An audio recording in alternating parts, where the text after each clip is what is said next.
सारी बेबिया ने बहन भाइया ने हाथ जोड़ के ना राम राम।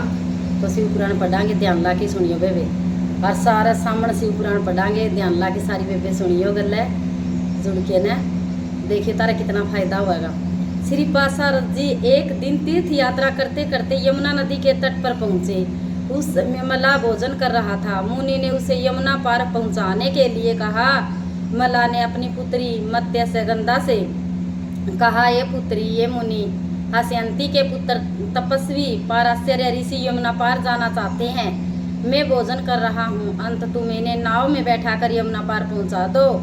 ऋषि को नाव में बैठाकर वह नाव को खोलने लगी। मुनि उस पर मोहित हो गए और उनका दायां हाथ पकड़ लिया। मत्स्यगंधा यह देखकर हंस पड़ी और कहने लगी, हे ऋषिवर, आप ऐसा नितित कार्य क्यों कर रही है? आपका जन्म तो वशिष्ठ जी के उत्तम वश में हुआ है। मैं तो निषाद कन्या हूँ, आपके साथ मेरा कैसे संभव है? उसकी बात सुनकर ऋषिवर ने उनका हाथ छोड़ दिया। वे यमुना पार तो पहुंच गए, परंतु कामदेव उन पर हावी हो गए। तब उन्होंने फिर से निषाद कन्या मत्स्यगंधा को पकड़ लिया। मत्स्यगंधा ने घबराकर ऋषि पारस्य से कहा, मैं दुर्गंध युक्त सांवले रंग की निषाद कन्या हूँ और आप एक ज्येष्ठ मुनि है। भला कांच और श्रवण का सहयोग कैसे संभव है?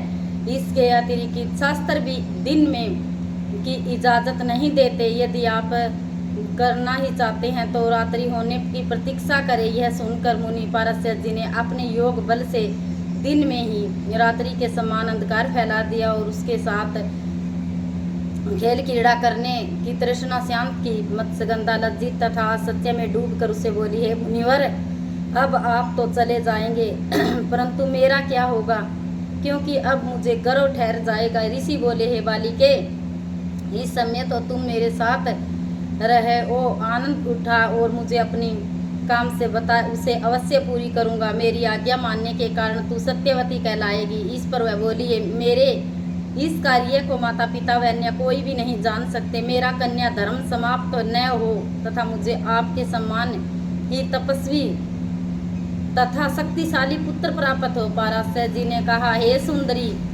तुम्हारी सभी कामनाएं पूर्ण होगी। तुम्हें गर्व तेजस्वी पुत्र उत्पन्न होगा। श्री हरि का अंश तेजस्वी पुत्र उत्पन्न होगा। इस प्रकार कहकर पारस्य मुनि ने यमुना जी में स्नान किया और वे वहां से चले गए। मत्स्यगंधा अर्थात सत्यवती ने अपने आने पर सूर्य के समान महान तेजस्वी बालक को जन्म दिया। उनका नाम व्यास रखा गया। बालक ने उत्पन्न होते ही अपनी माता से कहा, माते, तुम्हें जब भी मेरी आवश्यकता पड़े तो मुझे याद करना, मैं तुमसे आपके पास उपस्थित हो जाऊंगा। इतना कहकर और अपनी माता को प्रणाम करके व्यास जी तप करने हेतु वन को प्रस्थान कर गए। सत्यवती पुत्र स्नेह से व्याकुल होकर पिता के पास चली गई। इधर व्यास जी की तपस्या पूर्ण हो गई। उन्होंने वेदों की शाखाओं का विभाजन किया। इस कारण उनका नाम वेद व्यास जी पड़ गया।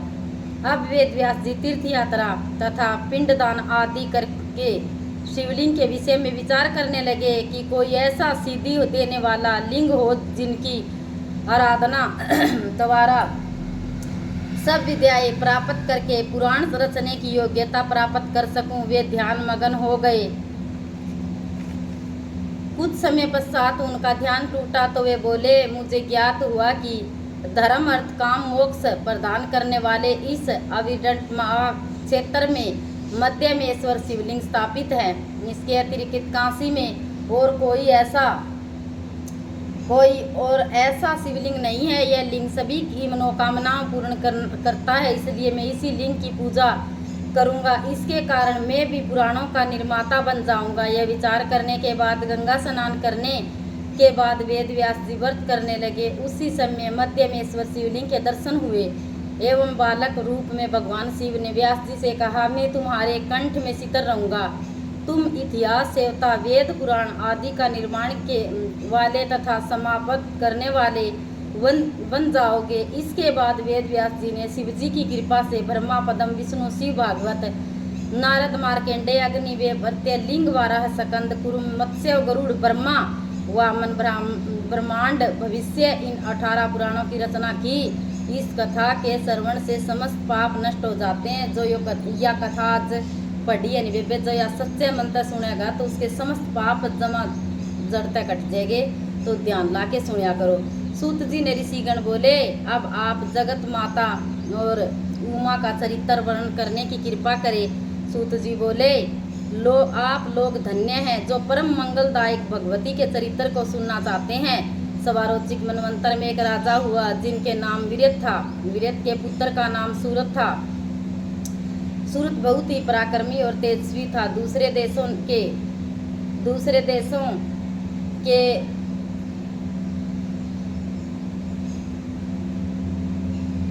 राजाओं ने मिलकर सूरत पर आक्रमण कर दिया और उनके राज्य पर अधिकार कर लिया।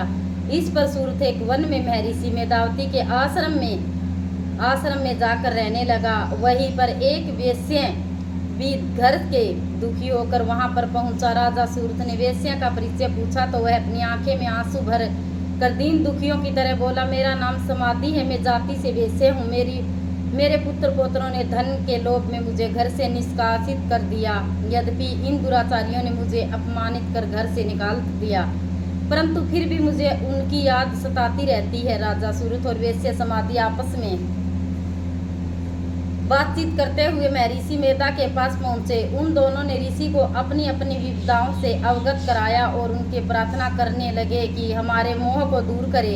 ऋषि मेधा ने कहा, हे राजन, सबके हृदय को आकर्षित करने वाली शक्तिशाली रूपा देवी है। वह संसार की रचना, पालन तथा संसार का कार्य करती है। यह सुनकर राजा सूरत पूछने लगा, हे स्वामी, ये महामाया शक्ति रूपा देवी कौन है? कृपा हमें बताने का कष्ट करे। ऋषि बोले, प्रलय के समय भगवान श्री हरि शेषा पर योग्य निद्रा के अधीन शयन कर रहे थे। उस समय भगवान श्री हरि के कान में मैल से मधुकेटव नाम के 2 दैत्य उत्पन्न हुए। श्री हरि की नाभि से कमल और कमल से ब्रह्मा जी प्रकट हुए। वे दैत्य जब ब्रह्मा जी को मारने के लिए तैयार हुए तो ब्रह्मा जी उन दैत्यों को देखकर विष्णु की माया परमेश्वरी की स्तुति करने लगे। वे बोले, हे महामाये, मेरी इन राक्षसों से रक्षा करो। आपको मेरा बारंबार नमस्कार। मैं ब्रह्मा जी की स्तुति से प्रसन्न होकर माँ काली फाल्गुन शुक्ला द्वादशी को श्री हरि के मुख से एवं नेत्रों से प्रकट हुई। उसी समय भगवान श्री हरि की भी जाग गए। उन्होंने उन राक्षसों को जंगाओं पर रखकर अपने चक्र से काट डाला। ऋषि बोले, राजन, रंबासुर नाम का एक दैत्य था। उसके महर्षि नाम का महाप्रकार में पुत्र उत्पन्न हुआ। उसने सब देवताओं को हैरान इंद्र को परास्तन कर दिया और स्वयं इंद्र बन गया। सब देवता और मुनि मिलकर ब्रह्मा जी के पास गए। ब्रह्मा जी उन्हीं भगवान श्री हरि के पास तथा भगवान शिव जी के पास गए। देवताओं द्वारा महिषासुर वृत्तांत सुनकर भगवान शंकर और श्री हरि क्रोध में भर गए। उनके मुख से तथा देवताओं के शरीर से तेज उत्पन्न हुआ। उस तेज मिलकर एक सुंदर स्त्री के रूप से पारणित हो गए। उन्हें देखकर सब देवता प्रसन्न हो गए।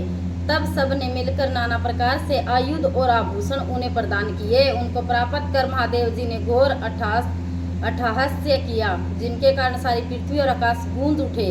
उसी अट्टहास्य को सुनकर महिषासुर अपनी सेना लेकर युद्ध के लिए आ पहुंचे। अकेली देवी के साथ करोड़ों असुर सैनिकों का युद्ध होने लगा। चक्षुष्य आदि दैत्य सेनापति युद्ध करते हुए देवी के हाथों मारे गए। इस पर